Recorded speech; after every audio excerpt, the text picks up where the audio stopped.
নমস্কার, নিউজ 18 বাংলায় আপনাদের সকলকে স্বাগত। আপনাদের সঙ্গে রয়েছি আমি সোনিয়া। নজর রাখতে হচ্ছে শুরুতে অবশ্যই আরজি করের ঘটনার দিকে, কারণ ডাক্তারি ছাত্রীকে ধর্ষণ করে খুনের অভিযোগ।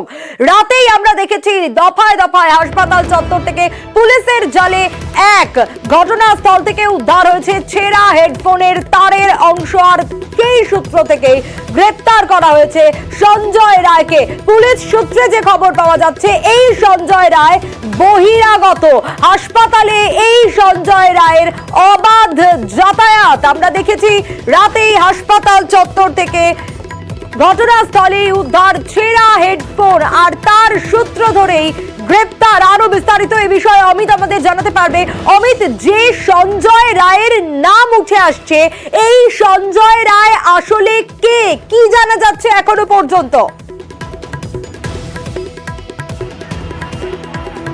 দেখো, সঞ্জয় রায় সম্পর্কে বিস্তারিত তথ্য জানার চেষ্টা করছেন পুলিশ আধিকারিকরা, এবং জানিয়ে রাখবো কিভাবে সঞ্জয়কে ধরা গেল বা সঞ্জয় কিভাবে পুলিশের জালে এলো।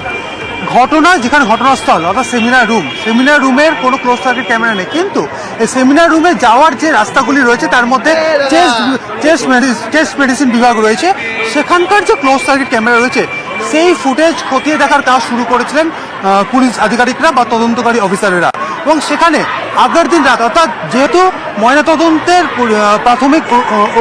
প্রাথমিক অনুসন্ধানে যেটা পাওয়া যাচ্ছে যে রাত্রি 3টে থেকে ভোর সকাল 6টার মধ্যে খুনের ঘটনা ঘটে থাকতে পারে। এই সময়কালে চেস্ট মেডিসিন বিভাগ হয়ে কে বা কারা পৌঁছে গিয়েছিল সেমিনার রুমে, তারই সন্ধান তারা চালানো শুরু করা হয়েছিল পুলিশের তরফে।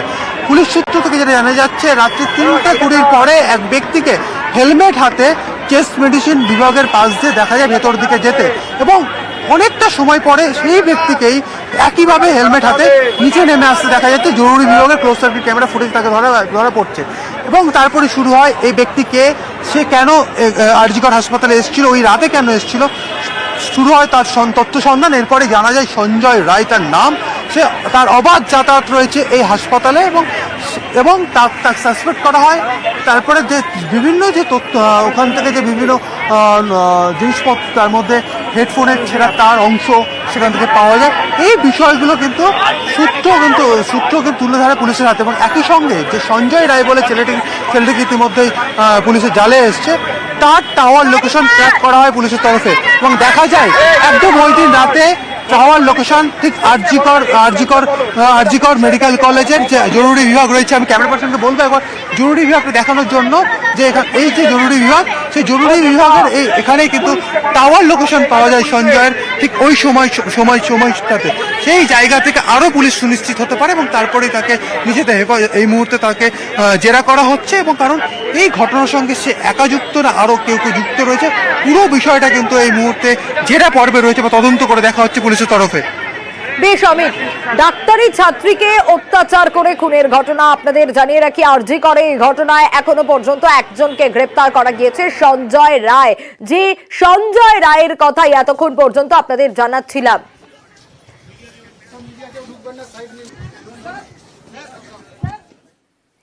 এ তো গেল সঞ্জয় রায়। কে এই সঞ্জয় রায় আপনাদের জানাচ্ছিলাম। ডাক্তারি ছাত্রীকে অত্যাচার করে খুনের ঘটনা।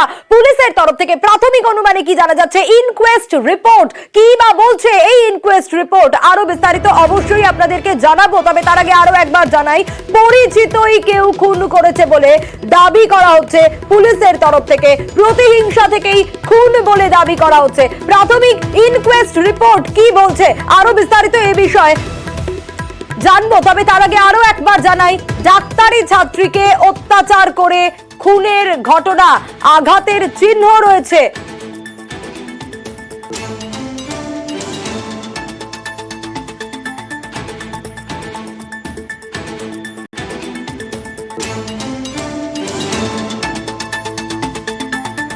ইনকোয়েস্ট রিপোর্টে কি রয়েছে অবশ্যই আপনাদের জানাবো। তার আগে আরজি করের সামনের ছবিটা একটু দেখাবো। সকাল থেকে বিক্ষোভের ছবি সামনে আসছে আরজি কর চত্বরে, কারণ নিরাপত্তার অভাব বোধ করছেন জুনিয়র ডাক্তাররা রীতিমতো প্ল্যাকার্ড নিয়ে এই বিক্ষোভ শুরু করেছে। অমিত রয়েছেন আমাদের সঙ্গে। অমিত, এই মুহূর্তের ছবিটা একটু জানতে চাইবো, কি বলছেন এই চিকিৎসকরা, জুনিয়র ডাক্তাররা, তাদের কাছ থেকেও শুনতে চাইবো। একদম একদম দেখো, আমরা কিছুক্ষণ আগে নার্সিং স্টাফেদের যারা নার্সিং পড়ুয়া তাদের আমরা কিছুক্ষণ আগে বিক্ষোভ তুলে ধরছিলাম। সরাসরি এবার আমরা যারা জুনিয়র ডাক্তার রয়েছে এবং একই সঙ্গে যারা পড়ুয়া চিকিৎসক রয়েছেন তারা কিন্তু এই মুহূর্তে অবস্থানে বসেছেন। সরাসরি কথা বলবো যে কি কি বিষয় নিয়ে আজকে আপনারা এখানে অবস্থানে বসলেন। আমাদের সহকর্মীর সাথে যে অন্যায়টা করা হয়েছে, তার যে অপরাধী তার আমরা শাস্তি চাই এবং সে অপরাধীকে ধরা হোক যত তাড়াতাড়ি সম্ভব সেই দাবি চাই। এবং ওভারঅল আমাদের ওয়ার্কপ্লেস সিকিউরিটির দাবি নিয়ে আমরা এখানে অবস্থান বিক্ষোভ করছি। আপনি নিজে এখানে পড়ুয়া, আপনি নিজে এখানে প্র্যাকটিসও করেন, সেই জায়গায় একদম সেমিনার রুমে বাইরের লোক যাকে সাসপেক্ট হিসেবে ধরা হয়েছে এখনো পর্যন্ত, সে বাইরের লোক, তার অবাধ যাতায়াত, সে কিভাবে রাত্রে পৌঁছে যাচ্ছে, নিরাপত্তা কোথায়? সেই নিরাপত্তাটাকে কোয়েশ্চেন করেই আমরা আজকে অবস্থান বিক্ষোভে বসছি। বাকিটা তো তদন্ত সাপেক্ষ, তদন্ত হচ্ছে, বলে জানতে পারবেন। আপনাদের সহকর্মী, আপনাদের বন্ধু, সহপাঠী যাকে এইভাবে খুন হতে হলো, বাইরের লোক ঢুকে পড়ছে ভেতরে, কি বলবেন? এটা তো পুরো অ্যাডমিনিস্ট্রেশনের ফেলিয়ার, মানে কোনো রকম সিকিউরিটি ব্যবস্থা নেই, যে ঢুকে পড়ছে এটা তো মানে অ্যাডমিনিস্ট্রেশনের কোয়েশ্চেন করার কথা। মানে নিরাপত্তা তো মানে আমরা নিজেরা তো সবসময় ইয়ে করতে পারবো না, আমরা তো ডিউটিতে থাকি। মানে যারা আমরা পেশেন্টদেরকে দেখছি তাদের তো এবার আমাদেরকে কারা দেখছে সেটা তো একটা কোয়েশ্চেনের ব্যাপার। গতকাল থেকে আপনারা রয়েছেন বিভিন্ন দাবি নিয়ে, আজকেও আপনারা এখানে অবস্থানে রয়েছেন, এখনো পর্যন্ত কি কি দাবি নিয়ে আপনাদের এখানে বসে? আমাদের দাবি একদম সিম্পল, একদম একটাই দাবি, সেটা হচ্ছে যত তাড়াতাড়ি সম্ভব কালপিটকে ধরে তার কঠিনতম শাস্তি। এটা ছাড়া আমাদের আর কোনো দাবি নেই, এটা প্রাথমিক দাবি আমাদের। আর আমরা 24 ঘন্টা হয়ে গেছে, কলকাতা পুলিশের তো কোনো বক্তব্যই নেই এখন, আমরা কোনো স্টেটমেন্ট তাদের কাছ থেকে পাইনি এখনো যে কি চলছে, কেন চলছে না এগুলো। আমাদের এক এবং একমাত্র একটাই দাবি, সেটা হলো দোষী সে যেন যত তাড়াতাড়ি সম্ভব তাকে ধরা হোক এবং তাকে কঠিনতম শাস্তি দেওয়া হোক, যাতে এমন নজিরবিহীন ঘটনার আর সাক্ষী ইতিহাসকে না হতে হয়। এবং অবশ্যই যাতে আমরা আমাদের ডিউটিরত অবস্থায় আমাদের সুরক্ষাটাকে নিশ্চিত করা হোক, এই দুটোই আমাদের মেইন দাবি এবং আমাদের সমস্যা এটাই। দেখুন, বহিরাগত কি না সেটা তো তদন্ত সাপেক্ষ, সেই ব্যাপারে আমরা এক্ষুনি কিছু বলতে পারবো না, সেটা তদন্তের পরেই জানা যাবে।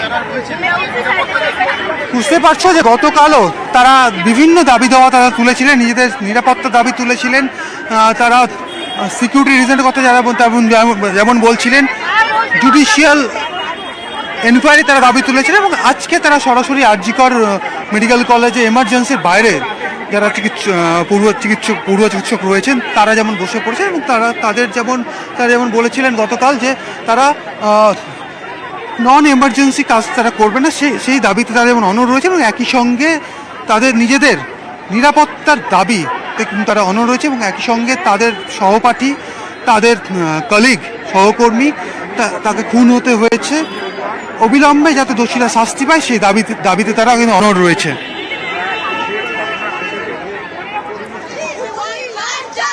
একেবারে অমিত, সঙ্গে থাকো, আমরা নজর রাখবো। কিছুক্ষণ আগে আমরা নার্সিং পড়ুয়াদের বিক্ষোভের ছবিটাও কিন্তু দেখাচ্ছিলাম, অবশ্যই আমাদের নজর থাকবে। আরজি করের দিকে তো আমরা নজর রাখবোই, কিন্তু আরজি করের এই ঘটনার আজ প্রতিবাদ অন্য রাজ্যের অন্য হাসপাতালগুলোতেও দেখা যাচ্ছে। ন্যাশনাল মেডিকেল কলেজের ছবিটা আপনাদের দেখাচ্ছি, দেখুন ন্যাশনাল মেডিকেল কলেজেও কিন্তু এই আরজি করের আজ গিয়েছে। অভিজিৎ রয়েছেন আমাদের সঙ্গে। অভিজিৎ, এই মুহূর্তের পরিস্থিতি জানতে চাইবো। আরজি করের আজ ন্যাশনাল মেডিকেল কলেজেও, সেখানেও কিন্তু জুনিয়র ডাক্তার, ইন্টার্নরা তারা প্রতিবাদ জানাচ্ছেন, কি ছবি?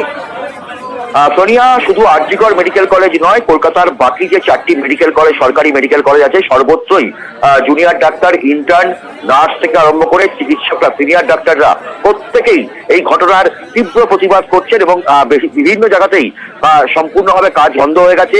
ন্যাশনাল মেডিকেল কলেজ হাসপাতাল, ফার্স্ট অফ ন্যাশনাল মেডিকেল কলেজে, সেখানে প্রত্যেকটি আউটডোর পরিষেবা বন্ধ এবং শুধুমাত্র এমার্জেন্সি পরিষেবা খোলা রয়েছে এবং অপারেশন ওটি পর্যন্ত বন্ধ রয়েছে এবং চিকিৎসকরা এমার্জেন্সির সামনে রাস্তায় বসে, জুনিয়র ডাক্তার, ইন্টার্ন চিকিৎসকরা তারা রাস্তায় বসে বিক্ষোভ দেখাচ্ছেন।